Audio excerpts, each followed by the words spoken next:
Good morning, শুভ সকাল বন্ধুরা। আমি নম্রতা চলে এসেছি আবার একটা নতুন ব্লগ নিয়ে তোমাদের সামনে। কেমন আছো তোমরা? আশা করি তোমরা খুব ভালো আছো, আমিও ভালো আছি। আর আজ যেহেতু বৃহস্পতিবার, তাই আমি একটু তাড়াতাড়ি উঠে পড়েছিলাম। বৃহস্পতিবারের পুজো ছিল। অন্যদিন সকালবেলা হাজবেন্ড পুজো দিয়ে যায়, তো বৃহস্পতিবারটা আমিই দিই পুজো। তো আগে ভেবেছি ঘর দুয়ার পরিষ্কার করে নিই, ঝাড়ু মোছা করে কিচেনে গিয়ে সব রান্না বান্না করে তারপর পুজো দেব।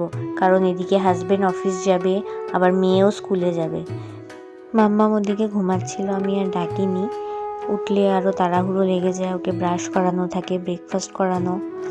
আর ওর স্কুল এখন যেহেতু ফাউন্ডেশন ক্লাস চলছে, 10টা থেকে স্টার্ট হয়। তো আমি মোটামুটি সব কাজ কমপ্লিট করেই তারপরে ওকে নিয়ে যাই। তেমন তাড়াহুড়ো নেই। কিচেনে চলে এসে আমি প্রথমে ভাতটা বসিয়ে দিয়েছিলাম। ভাতটা একদিকে হতে থাকবে, তাহলে এদিকে আমি এঁচোড় করব আজকে ভেবেছি।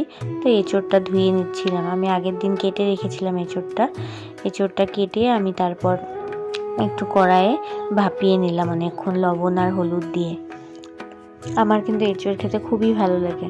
আমি যখনই দেখি বাইরে বাজারে গেলে হাজব্যান্ডকে বলি এঁচোড় নিয়ে এসো। তো কদিন আগে বানিয়েছিলাম এঁচোড়, আলু আর এঁচোড়ের তরকারি। তো আমার হাজব্যান্ড খেয়ে বলেছে খুবই ভালো হয়েছে, মাংসর থেকে কোনো অংশে কম হয়নি। তো তুমি আবার নিয়ে এসেছে তার জন্য, তো আবার বানানো হবে। আজ একটু অন্যরকমভাবে ট্রাই করব। আলু, সয়াবিন আর এঁচোড়ের তরকারি খুব ভালো হয় খেতে। আমি অনেক বছর আগে একজনের হাতে খেয়েছিলাম, এখনও আমার মুখে লেগে আছে, খুব ভালো লাগে।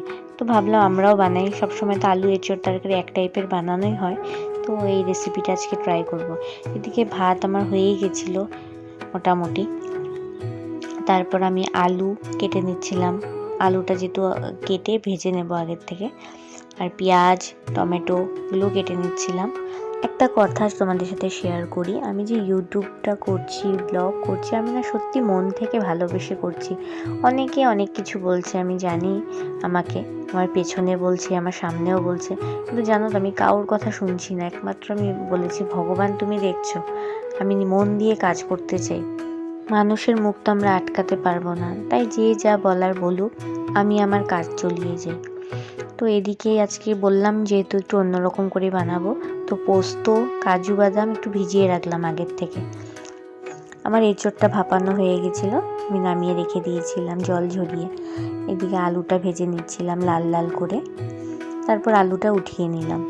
তারপর কড়াইয়ে তেল যেটা ছিল, ওই তেলের মধ্যে আরেকটু তেল দিয়ে তেজপাতা গোটা জিরে দিয়ে ফোড়ন দিলাম। তারপর পেঁয়াজটা দিয়ে দিলাম।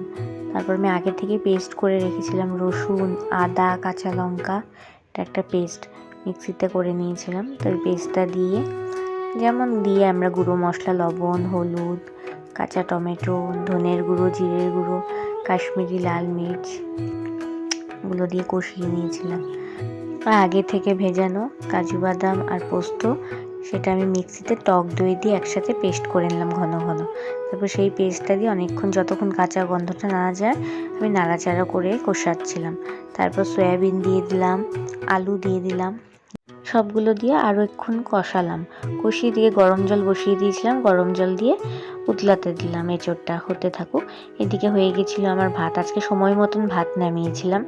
আমার একটা ভুল হয় মাঝে মাঝে, সেটা হচ্ছে আমি ভাত মাঝে মাঝে একটু কাজ করতে থাকি, তো ভাতটা নরম হয়ে যায়। তো হাজব্যান্ড বলে তুমি রান্না এত ভালো করো, কিন্তু ভাতটার জন্য আমার ভালো লাগে না। তো আজকে ঝরঝরা ভাত করে নিয়েছিলাম। তো আজ আবার করব মেথির শাক, আগের দিন রাতে বেছে নিয়েছিলাম। তো আজকে একটু অন্যরকমভাবে করব। সবসময় তো বেগুন দিয়ে করি, তো আজকে ভেবেছি বাদাম দিয়ে করব। তো বাদামটা আগে ভেজে নিয়ে তারপর আমি একটু গুঁড়িয়ে নিলাম, মেথির শাকে দিলাম। খেতে কিন্তু খুব ভালো হয়, তোমরা ট্রাই করে দেখো, দারুণ লাগে খেতে। বেসিনে কিছু বাসন ছিল, ধুয়ে নিচ্ছিলাম। রান্না করলে তো জানো অনেক বাসন বেরোয়। আমার শাক ওইদিকে হয়ে গেছে, নামিয়ে নিলাম। আজ আর বেশি পদ রান্না করলাম না, যেহেতু বৃহস্পতিবারের পুজো দেওয়া আছে, তাড়াহুড়ো। তাই এদিকে মেয়ে উঠে গেছে, তো আমি ফুলগুলো আনতে যাব পুজো দেবো বলে। তো উঠে গেছে, বলছে আমি আনবো ফুলগুলো, পেয়ে খুব খুশি, গাছের ফুল। তারপর আমি মেয়ের জন্য কী বানাবো সকালে ভেবে লাস্টলি আমার জন্য ডাল বানিয়ে দিলাম আলু টালু দিয়ে। একটা মিক্সড করে একটা ডাল বানিয়েলাম, ওটা দিয়ে ওকে খাইয়ে দিয়েছিলাম। হাজব্যান্ড গেছিলো আবার আজকে বাজারে, তো এনেছে এদিকে চিংড়ি মাছ আর এনেছে বড় রুই মাছ। তো ওগুলো সব ধুয়ে বেছে নিচ্ছিলাম, একবারে সব করে তারপরে আমি স্নান করে পুজো দেবো। চিংড়ি মাছগুলো ছাড়িয়ে নিচ্ছিলাম। প্রথমে আমি কেচি দিয়ে কাটছিলাম মাথাগুলো, আমার ভয় লাগছিল এত বড় বড় পাগুলো। তারপরে না, এগুলো করলে আরও দেরি হবে, হাত দিয়েই কেটে নিই। আমি বলেছিলাম হাজব্যান্ডকে যে চিংড়ি মাছ আনো, সর্ষে দিয়ে চিংড়ি খাবো, অনেক দিন খাওয়া হয় না, আমার চিংড়ি মাছ খুব ফেভারিট। ও বলে চিংড়ি মাছ খাবে, চিংড়ি মাছে কোনো গুণ আছে? আমি বলছি গুণ না থাকুক তাও আমি খাবো। তো এনেছে তার জন্য। তো এগুলো সব ধুয়ে বেছে আমি ফ্রিজে রেখে দেবো, আজকে আর করবো না, আর যেহেতু রান্না হয়েই গেছে। আর মাথাগুলো না অন্য সময় আমি ফেলে দিই, তো এবার আমি মাথাগুলো রেখে, এটার মাথা দিয়ে একটা আইটেম হয় সেটা বানাবো একদিন। যাই হোক, কিছু সবজি এনেছিল, আমি ফ্রিজে রেখে দিচ্ছিলাম। আর এখন যেহেতু গরম পড়ছে, যদি প্যাকেটে রেখে দিই না, বাইরের সবজিগুলো কেমন জানি হয়ে যায়, টাটকা ভাবটা থাকে না, তাই আর রেখে দিলাম। এদিকে আমি স্নান করে চলে এসেছি, পুজো দেব। এদিকে আমি যখন সিঁদুর পরছিলাম, আমার মেয়ে দাঁড়িয়েছিল আর বলছে যে আমিও সিঁদুর লাগাবো। আমি বলছি তোমার কি বিয়ে হয়েছে? ওকে মানে টিপ পরিয়ে দিতে হবে সিঁদুর দিয়ে, ডেইলি এরকম আবদার করে। যাই হোক, এদিকে আজকে বৃহস্পতিবার তো জানোই, ঠাকুরের কাপড় টাপড় সব পাল্টিয়ে নিলাম। আমাকে বলছে তুমি ঠাকুরকে কেন ফেলে দিচ্ছ? আর অন্যদিন সকালে ওর পাপার সাথে ও ডেইলি পুজো দেয়, ও ফুল দেবে, ও সব করবে, যদি দিতে না দেয় কান্নাকাটি শুরু। তো ওর পাপা বলছে থাক, ভালো শিখবে এইভাবে বাচ্চাটা। তো আমার সাথেও দিচ্ছিল অল্প স্বল্প করে। আর এখন বলতে যেন আমি আরও বেশি বিজি হয়ে গেছি। আগে ধরো মাম্মাম সকালবেলাটা ঘরে থাকতো, তো ঘরে আমিও থাকতাম, সময় পেতাম।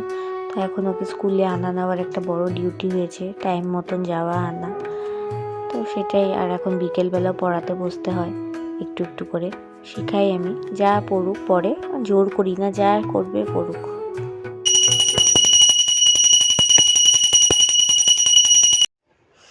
লক্ষ্মীর পাঁচালি পড়ছিলাম, তো ওরও একটা বই চাই পড়ার জন্য, তো ঠাকুরের আরেকটা পাঁচালি দিয়েছিলাম, পড়ছিল।